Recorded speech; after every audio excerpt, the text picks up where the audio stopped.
The decision was made about 4 days ago. The decision to take the death penalty off the table in exchange for Christopher Watt's guilty plea to all 9 counts he was originally charged with, including first-degree murder of a child under 12, tampering with a deceased body, and unlawful termination of a pregnancy. The Watts family murders. This is undoubtedly one of the most horrific crime stories of our era. Over 5 years has passed, and with each passing year, with each passing day, nothing about this case becomes more clear. Looking back on the investigation of this case and the prosecution of Chris Watts, you have to ask yourself, was anything ever meant to be clear? Was justice ever meant to be achieved?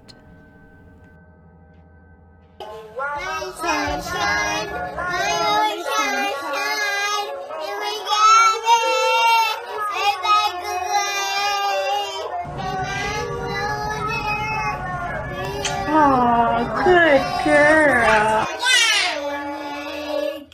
Oh, I love it. Good job. High five, baby. I want to stay with her. Don't kick her away.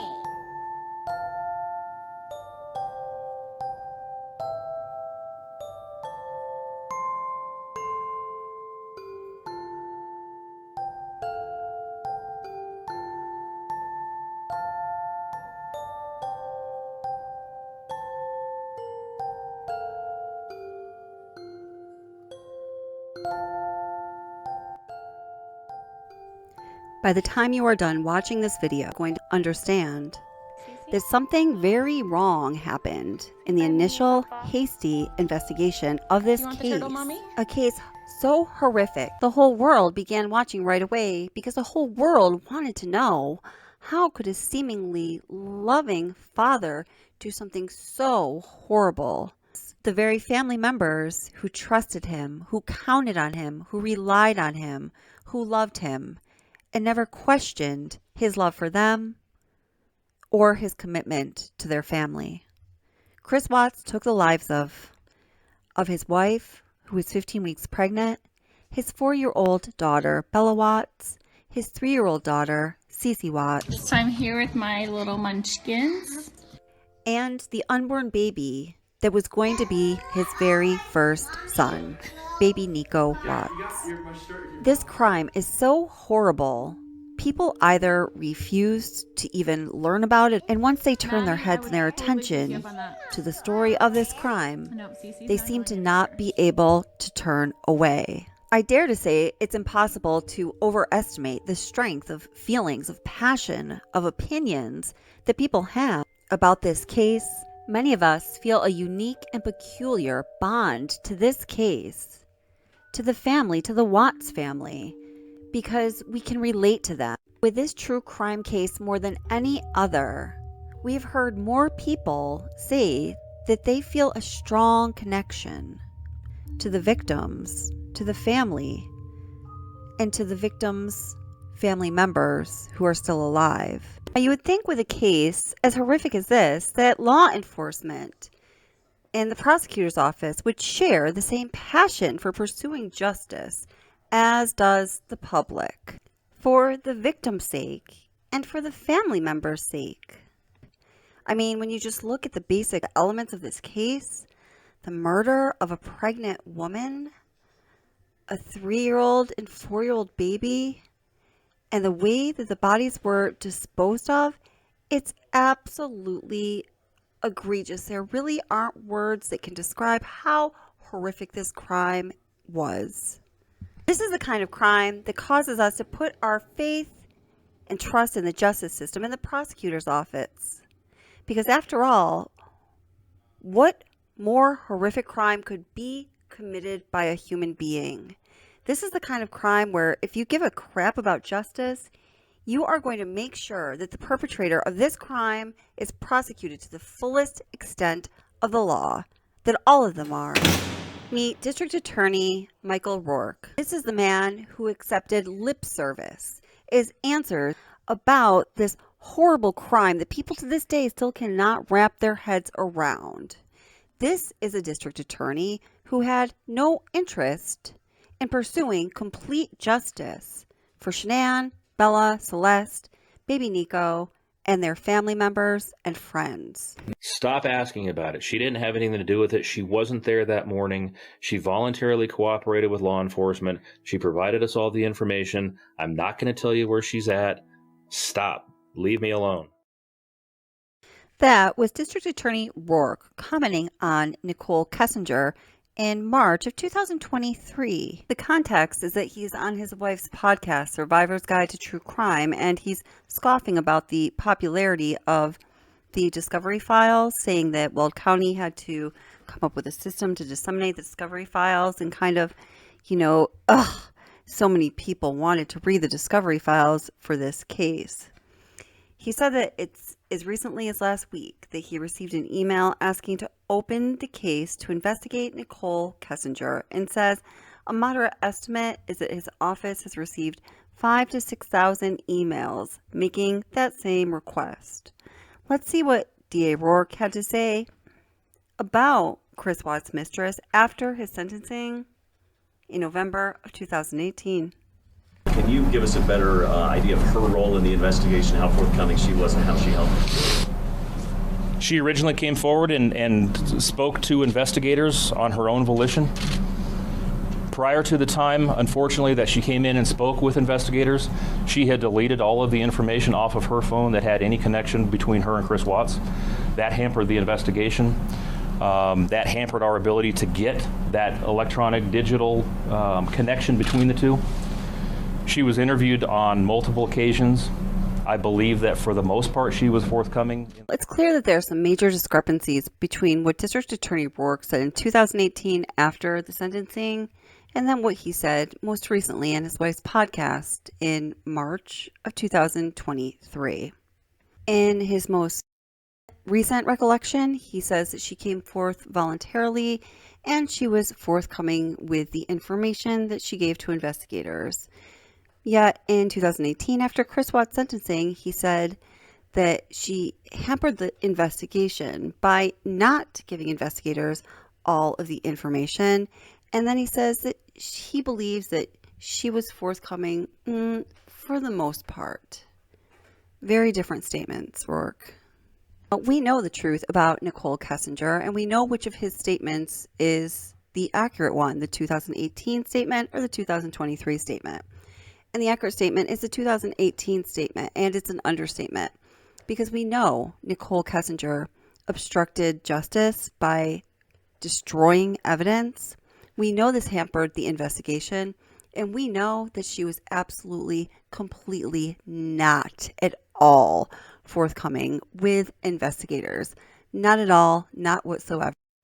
But let's go ahead and set aside the mistress for a moment and just look at what happened with Chris Watts' plea deal. Now, first of all, it is not the district attorney's office that put that plea on the table and forced the defense and Chris Watts, the defender himself, to consider whether or not he wanted to take it and what it would cost him to take that plea deal and what he would be gaining as an advantage, which is normally how a plea deal works.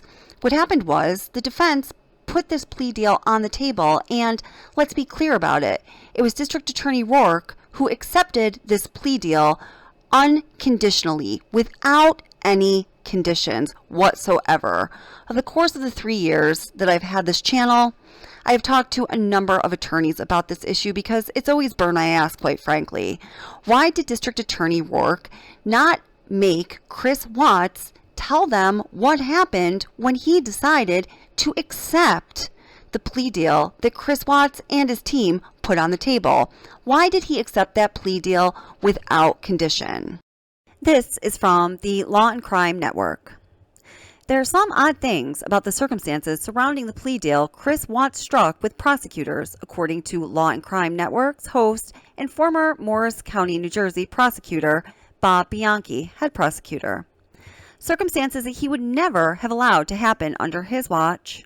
Quote, "What I do find to be unusual in this case is that I would have required a proffer session with the defendant where he would have sat down. In order to be spared the death penalty, he would have had to spill the beans on everything from A to Z. We would have known what the motive is, which we don't know right now, and he would have had to have clearly allocated to court to go up and say, this is why I did it. A district attorney is doing their thing in the pretrial phase or in trial. They are doing their thing, hopefully for the sake ultimately of justice on behalf of the victims and, of course, taking the family's wishes into account. And part of that job is finding justice for the people that they serve, the public who needs answers, who demand answers, who deserve answers to these horrific crimes. After all, this is how our justice system is founded. It's justice for the people and by the people. Did you hear that? For the people. Crime in a society is a very real thing to everybody in that society, not just those who are immediately impacted by that crime. And there are reasons that human beings need answers when such horrible, egregious things happen, like they did in this tragic case of the Watts family. The public, yes, does deserve answers. Here is District Attorney Rourke talking about this case and the decision he had to make in his wife's podcast in March of 2023. Back to the night where I come home from work, I know that we're contemplating seeking the death penalty. And as the elected DA, that's my decision. That's not anybody else's.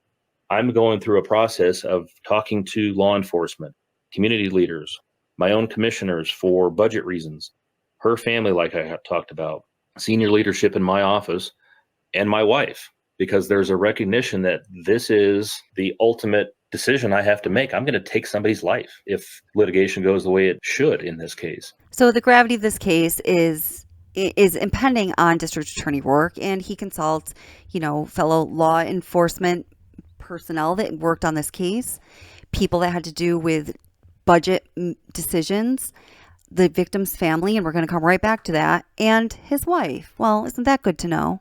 Now, discussing what District Attorney Rourke had to say about Shanann Rusick's parents had to say about pursuing the death penalty or not, the story changed from what had been told all along to, again, what District Attorney Rourke had to say in this podcast that came out of March 2023. When this podcast came out, people were astonished to find out that District Attorney Rourke said when he was talking to the family in North Carolina, the decision was essentially split. And it was Frank Rusick that did not want to go after the death penalty, meaning it was Sandy Rusick who ultimately wanted initially, until, in my opinion, District Attorney Rourke talked her out of it. And you can decide that for yourself. I'm going to play some sound clips here. She wanted the death penalty until she was ultimately talked out of it. Steve Wren, my chief deputy, and I flew to North Carolina and went to Shanann's parents' house to sit down with them in their living room to talk to them about the process, what they wanted to see happen, the realities of death penalty litigation in Colorado. And that's just not something you could have a conversation over the phone about. Ultimately, the outcome of that was a split. I mean, one parent wanted the death penalty. The other, Shanann's father, wanted us to make sure that this defendant never saw the light of day. And ultimately, he did plead guilty to everything we charged him with. Now, how such a decision is arrived at and what is said behind closed doors and then how it is portrayed to the public may really not be any of our business. And I can certainly admit to that. But what I do think is our business is how this case was treated altogether, big picture, throughout, by District Attorney Rourke. When he, in March of 2018, all of a sudden came out and offered that information that flew in the face of everything everybody had been told about why the death penalty was not sought, it was because Sandy Rusick, in her big heart and all of her grace, did not want death for Chris Watts, or she did not want to make that decision on his life that he made for her family. And I don't judge her at all. However she felt about the situation, my gosh, bless her heart, there was no judgment at all from me. But to come out on in a podcast in March of 2018, over 5 years after this tragedy occurred, and kind of flip the script was a little bit strange. Now here is Mrs. Sandra Rusick, Shanann's mother, speaking at the sentencing hearing in November of 2018.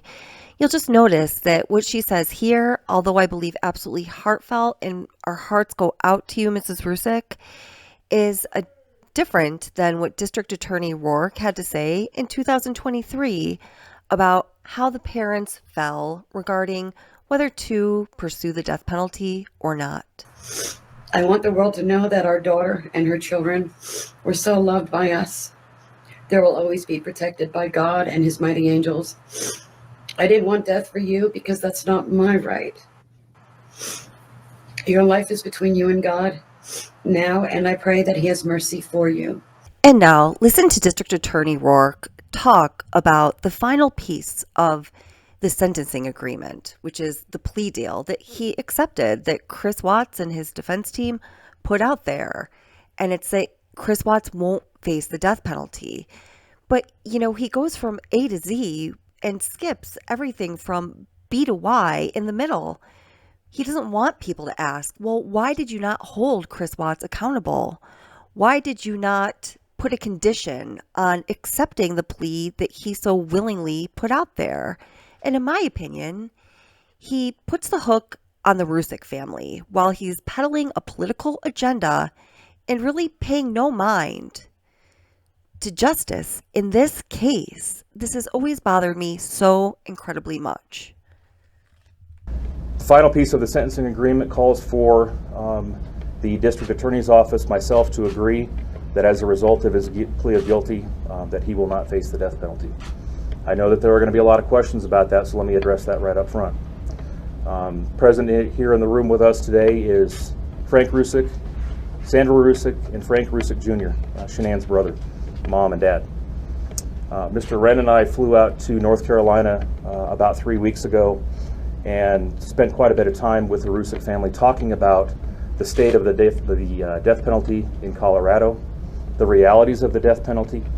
We explained to them the extraordinary delays that currently exist in the state of Colorado as the result of, in part, the actions of our current governor. We discussed the fact that an individual by the name of Nathan Dunlap was convicted and sentenced to death in 1996 and is still alive today. We discussed all of the possible consequences, delays, penalties, timeframes, and I hope I'm saying this accurately. I know they'll correct me if I am wrong, but they were very strongly in favor of a resolution in this case, short of the death penalty. Hey, if you're the one guy in the world who's been entrusted with the responsibility of securing justice for Shanann, Bella, Celeste, and baby Nico, but your heart's just not really in it for some reason, well, at least we all know that you have some meaningful connection to those precious victims who lost their lives far too soon in the most horrible way one can think of at the hands of somebody that they loved and trusted. In this excerpt you're about to hear from the podcast A Survivor's Guide to True Crime, District Attorney Rourke is talking about why he did not show up at Survey 319, why he did not go to the actual scene of the crime, or at least the scene where the bodies were found, and why he did not want to actually see with his own eyes the horror that was caused when this crime was committed.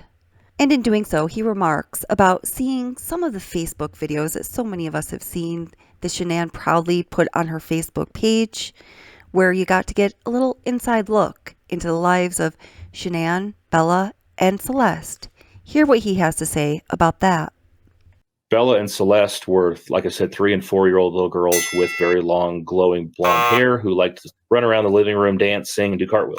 We knew that because we had some social media posts that Shanann had put on her Facebook page or Instagram, one of them. And so I watched those, and I saw those little girls. And my own daughter at the time was about that same age.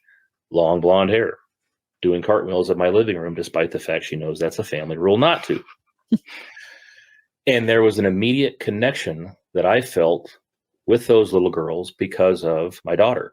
This case was so extraordinary, both in the career history of District Attorney Michael Rourke and in the history of, crime occurring in the world. It's hard to understand how he can get these details wrong, how these 2 little girls did not make an indelible and perfect impression in his mind that will last forever. District Attorney Rourke's treatment of this case was not the only thing that went wrong with this case after this horrible crime happened. The injustice that lingers and looms around this case is unacceptable. It's hard to even imagine an alternate universe where we could say, damn, oh my God, what a horrible crime. Well, at least we know the investigators left no stone unturned, and the people responsible for that were prosecuted to the fullest. There would be some sense of peace. Instead of getting that sense of justice and peace that we long for after seeing something so horrific happening, we don't get justice and peace, and rather we're left with things like this. Yeah, I'm trying. I'm really trying to help you guys. I need you guys to help me too. Like, yes, we'll ma'am. do this as a team, but just don't. So fucking let me down, the please. reason why we can't, like, I did think about this yesterday, that I would like to sit down with you once we have your text messages and the phone calls, and we can put them in a some type of easily looking, that we can sit down and look at them and compare them, and we can kind of get the context of how everything was going that night. I would like to do that with you. Unfortunately, so the download that we got yesterday is going to take multiple days to be analyzed. I probably won't have it back till next week. And then because you guys did have so many text messages, one of my analysts is working on getting those in order, so we can put something together where we can actually sit down and discuss it. But I do think that's something that I want to do in the near future, sometime probably next week. I mean, I can do that. I don't mind giving you guys my time. I just need you guys to, like, help me with my employer and try to just help me brace for this media thing. I'm with you. We definitely need to accelerate the case, because the more it takes, the less sure that they are of situations. He murdered her. She's out of the picture. You're never going to know if she was pregnant. If he can get away with murder, you're not going to. I got divorced from my wife. You say, do you understand what I'm saying here? If she's gone, But this. Don't lead. Hypothetically. Please. Yeah. Don't Hypothetically. lead on. If she, okay. You understand where I'm going. If right, you didn't know. You're leading into questions that are nothing with your. If you didn't know, though. Wait, Nick. That she was there. Did you hear what I said? I'm following you. Stop asking about it. She didn't have anything to do with it. She wasn't there that morning. She voluntarily cooperated with law enforcement. She provided us all the information. I'm not going to tell you where she's at. Stop. Leave me alone. As I've talked about extensively in a number of videos on this channel, and many other people have talked about and well know, the investigation in this horrible case was lackluster. There were definite problems. Here's an example of one of those problems. While we are left with a lot of questions about the way that Nichol Kessinger was treated, the things that she said, and the way that she interacted with her interviewer, CBI's Kevin Kobach, we did not have answers to things that were right within our grasp in the name of justice for the victims. One of these examples is the way that Chris Watts' truck was thought about and was handled in the investigation. In the discovery, it is noted that Jane, the dog handler's dog Cody, showed interest in Chris Watts' work truck. Let's take a look at the discovery as it pertains to Jane's dog and Chris Watts' work truck. On page 84 of the discovery, this is from Officer Catherine Lines. I entered the home with Jane and her canine, who she stated is a cadaver dog. As we moved through the home, Jane explained what type of scent the dog alerts to. Jane mentioned several times that the scent from people pools and collects in areas. The dog did not locate any human remains. The search continued from the neighborhood clubhouse west, then north, circling back to the home without success. Jane's dog was later taken to Chris Watts' work truck, which was parked just east of his home. Jane stated that the dog detected but gave no hard command. However, the dog did not enter the vehicle, and the doors to the vehicle remained closed.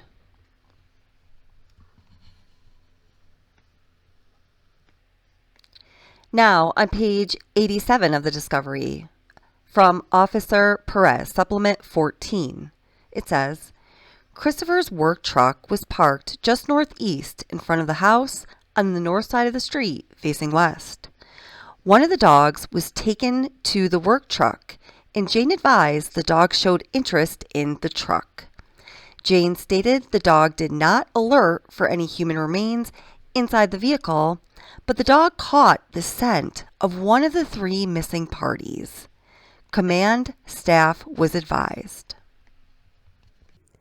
They never bothered to go inside of the work truck. The truck was locked, and, well, could they just have asked Watts for the keys? Well, no, because it's not truly his property. The work truck is the property of Anadarko, but since the dog showed interest outside of the truck, you'd think it would be critical that they went inside of that truck, but no.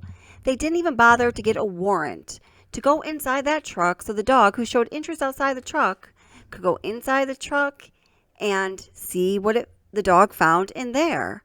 Certainly, given the story that we've been told, that Shanann and Bella and Celeste were taken from the Watts residence to Survey 319 in that truck, the dog would have hit. There should have then been a forensic investigation of that truck, and evidence would be found.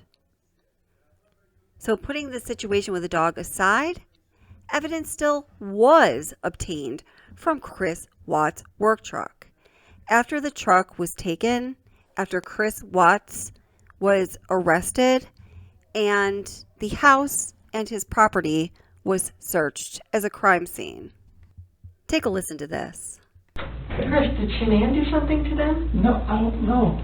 I'm serious. I have no clue. No, you would have known, because they didn't leave the house. Did Shanann do something to them, and then did you feel like you had to do something to Shanann? No, they were at the house when I left. They were there. They weren't there. They didn't leave. They vanished. They were there. The only way they could have left is in your truck. There's no way, because, I didn't just throw them in my truck. You know your truck has GPS, yes, right? Yes. Because you told your boss, hey, I'm going through separation, or maybe staying at a friend's house, whatever. You know that thing pings every 10 seconds? Yep. So we will know exactly where you went. And your company's giving that to us. So there, you heard Colorado Bureau of Investigation's Tammy Lee say it herself. She knows that Shanann, Bella, and Celeste left in Chris Watts' work truck. The investigators know that. There's really no other way they could have left unless they left through the back, which some people keep open as a possibility, and we really cannot rule it out since this case was not completely investigated. You might be surprised to know that although we know very little from an investigative standpoint about what happened inside of Chris Watts' work truck, meaning we haven't seen the results of any evidence that's been processed regarding the work truck, you might be surprised to know that evidence was actually collected from that work truck. Listen to this from the discovery. So going down to the 3rd paragraph, after a brief discussion, it was decided that CBI would photograph, collect, and package all evidence located. CBI would also use adhesive-based rollers and collect any possible hairs, fibers, and other trace evidence from the Ford truck in an attempt to determine any recent possible occupants of the vehicle. What I find to be of particular interest is the notation that the adhesive rollers collecting evidence, also known, guys, as trace lifts, was for the purpose of detecting any possible passengers or people that were transported in that vehicle. Now you may be asking, well, what exactly was taken from Chris Watts' work truck as far as evidence, and what happened to it? What did we find out? Well, I hate to disappoint you. Listen to this excerpt from the discovery files. It should be noted that on September 4th, 2018, while running through the evidence submission list with lab tech Patricia Lopez, several items were listed that CBI Lab ultimately did not wish to take possession of at that time. Those items are crossed out on the evidence submission form, which has been added to the case file. The refused items are as follows. I'm going to read the last 3 items. Driver's side seat cover from work truck. Trace lift from center console of Chris Watts' work truck. And trace lift from back seat driver's side of Chris Watts' work truck. The items that were not taken by CBI are transported back to the Frederick Police Department and checked into evidence. Nothing further. So my friends, what that means is the trace lifts that were taken from Chris Watts' work truck for the purpose of determining if any other occupants were in that truck, that evidence was actually collected. But CBI, Colorado Bureau of Investigation, chose to not send that evidence to their labs to analyze the evidence to determine what DNA could be found, what hair could be found, what other evidence, trace evidence could be found that would decisively identify what, if any, occupants were in Chris Watts' work truck, and they could also determine if those occupants were alive or deceased. It should be noted that on September 3rd, 2018, Dave Baumhofer wrote a letter to the CBI, Bureau of Investigation's Data and Evidence Analysis team, asking for several items to be analyzed among the evidence that had been collected in the investigation. All of the items from Chris Watts' work truck were refused for analysis the very next day on September 4th, 2018. When I realized the dates that this happened, it absolutely blew my mind, since September 3rd and September 4th are just about 3 weeks after the tragedy occurred, and Chris Watts did not plea until November. So what were they doing, refusing any kind of evidence related to this horrible, tragic crime, especially having to do with Chris Watts' work truck? What are they hiding?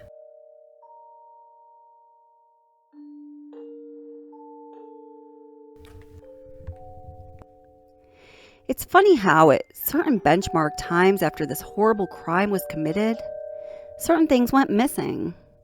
For example, from Shanann Watts' Facebook page, certain things were no longer able to be located a short time after this tragedy, and then additional things as time went on. Things are not able to be located through even the most thorough of web searches when you try to find information out in a general information search on the internet. It's really strange. It seems that some things, including Chris Watts' mistress herself, when completely and fully missing, poof, vanished from the face of the earth. These are some of the posts from Shanann Watts to her Facebook page that were made on August 12, 2018 that you cannot find now. They went missing very shortly after this tragedy happened. Ready to get home to Chris and the girls, she wrote around 3 p.m. on August 12th, the day before the murders, while she was in Arizona on her Thrive trip. And then at 5:20 p.m., she wrote, same day, August 12th, felt the baby move twice this weekend. I wonder why these posts were scrubbed from the internet shortly after this tragedy happened.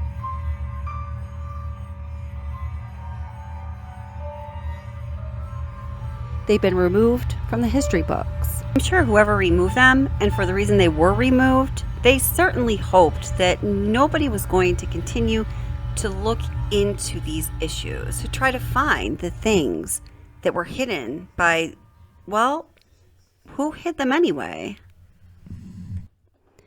When we do the research, the comparisons over time, we can see what items went missing, when, and not always where, but we can start to put all those pieces back together.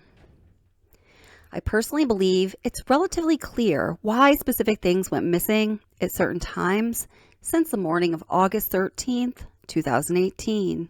I'll tell you one thing, things start to look very interesting when you closely examine what exists, what has been hidden, and what has been altered, what has been destroyed.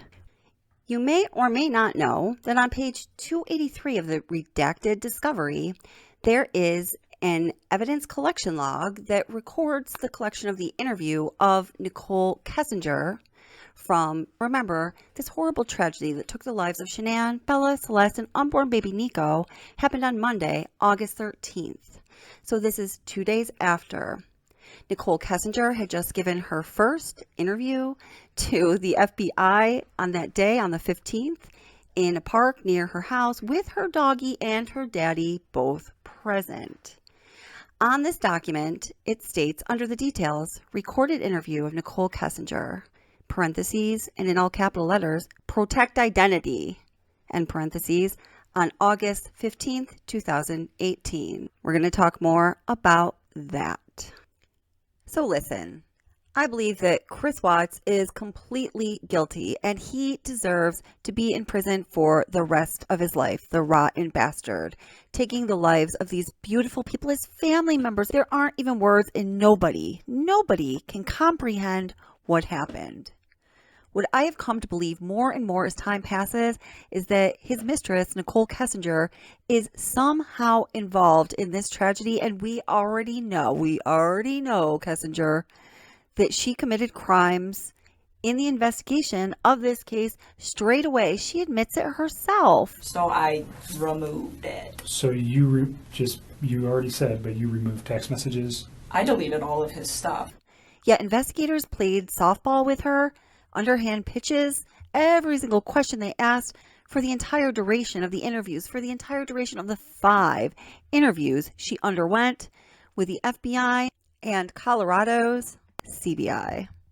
What exists in discovery, combined with what we learned about Kessinger's actions and behaviors in the days following the tragedy and what she was trying to hide while she was being interviewed by law enforcement, when we compare what is known to be true and the stories that she clearly made up when she was being interviewed, shows us that she is likely somehow involved in this horrible, horrible tragedy. And what does not appear in discovery may indicate her guilt even more so than what is in that discovery document within the 1,960 pages. So here's what's real funny about the discovery. There are a lot of important events missing from the date August 12th, 2018. That is the day before Shanann, Bella, Celeste, and unborn baby Nico were murdered in the wee early morning hours of Monday, August 13th. It is a critical day, and there are so many critical details that are missing, from Shanann Watts' deleted post to Nichol Kessinger's conversations with other people besides Chris Watts, and the 111-minute phone conversation between Chris Watts and Nichol Kessinger. Even though the very first item, can you believe this, in the official discovery timeline is about Nichol Kessinger. It says on September 7th, 2017, Nichol Kessinger Google searched the name Shanann Watts. Damn. This is a full 9 months before Nichol Kessinger and Chris Watts maintained that they even met at Anadarko. How is this possible? This question has been asked so many times, and DA Rourke confirmed that that search, in fact, happened. The appearance of that search as the first item on the official discovery timeline is a result of the forensic download of Nichol Kessinger's phone done by the FBI. It's a fact, and nobody can answer the question, why was she searching for Shanann Watts on September 1st of 2017? It must be important since it is the very first item in the official discovery timeline. I mean, come on. Seriously. In the eyes of the investigators, it must mean that's when this whole horrible event and the information connected to it really began. That's where we need to start looking. It's the starting point. The starting point is Nichol Kessinger searching for Shanann Watts in September of 2017. My God, that's just incredible. And they let her walk free. Although Nichol Kessinger's name is littered throughout the Discovery timeline, starting with September 1st, 2017, and she appears in it all the way through, her name literally appears scores of times in that Discovery timeline until, remarkably, Saturday, August 11th, 2018. The last mention of Nichol Kessinger until her mentioning goes dark the following day, that Sunday, August 12th, the day before the murders, is a search that she made after she and Chris went out on a date to the Lazy Dog restaurant, one location and then another.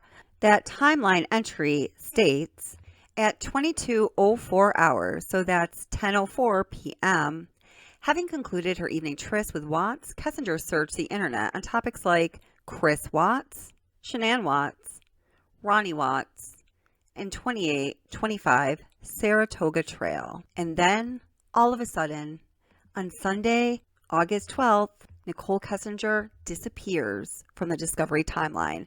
Not to be mentioned, not even once. Conspicuously missing is the 111-minute phone conversation between Watts and Kessinger that Kevin Kobach asked her about over the course of his 4 interviews with her, the 2 video recorded ones at the police station and the 2 ones that were had over the telephone. He asked about that conversation a total of 9 times throughout those 4 interviews. 9 times, at least, as far as I could count. And it's very likely that I missed him mentioning it at some point because there's hours upon hours upon hours of interviews with Nichol Kessinger. He asked her about that conversation 9 times. 9 times. Investigators also asked Chris Watts about that 111-minute phone conversation. That conversation was so important in the minds of law enforcement that when Tammy Lee, Graham Coder, and Dave Baumhover visited Chris Watts in February of 2019 after he had started serving his time in prison after he was sentenced to 4 life sentences. So let's hear what Chris Watts and his former mistress Nichol Kessinger have to say about that 111-minute phone conversation that was much longer than any other phone conversation they had ever had. Notice how they use a lot of the same language, the same words. Let's first go to Tammy Lee and Graham Coder questioning or interrogating Chris Watts on August 15th, 2018, before his, well, what I believe to be is a false and partial confession. And they took a plea deal on that. Oh my God. I also want to note that it is a popular belief that Chris Watts was not asked about that 111-minute phone conversation during this interview, that he wasn't asked until the interview at Dodge Correctional Facility in February of 2019. But we're going to see here that that's not true. He is asked about it by Tammy Lee. What were you talking to Nikki about before your wife got home? Before she got home? You talked for like several hours. I think every day, we talk a lot. Conversations, just random conversations. We talk a lot. Does Nikki know about any of this? Seriously? No, she doesn't know, she knows, from the news. Let's get to the phone call on Saturday from 9 to 11. What did you guys, or pardon me, on Sunday from 9 to 11? Yeah, we talked a few times. So, Sunday, I think so. I need to think. I can't even think. Take a couple breaths and take a second. Sunday night. I don't even know. I don't think I was concerned about anything at that point. You guys had a meal, a nice meal the night before. You knew his wife was probably coming home late that evening. Oh, you know what? I still don't remember what we talked about. Honestly, we talked about so much random stuff. It's so hard to pinpoint some of these things. I don't remember what we talked about. I do remember that was a long phone conversation that we probably talked about all sorts of stuff. One thing I do remember, though, that I didn't remember earlier when I was talking to Mark, so this is where I'm starting to remember little bits and pieces. I don't remember, I know. So the phone conversation, I don't remember what was in the phone conversation. Probably nothing of relevance, to be honest with you, but usually he talks to me when he's down in the basement in his bed before he goes to bed and before I go to bed. And I could hear the TV on, which I thought was kind of weird. I didn't ask him. I just heard it in the background. And I remember thinking, and it was right before we got off the phone, I was like, why the hell is he up? And there's no TV downstairs. So I was like, well, maybe, I don't know. No TV in the basement where he usually calls you from. Yeah, and I don't know how many TVs they have. I've never.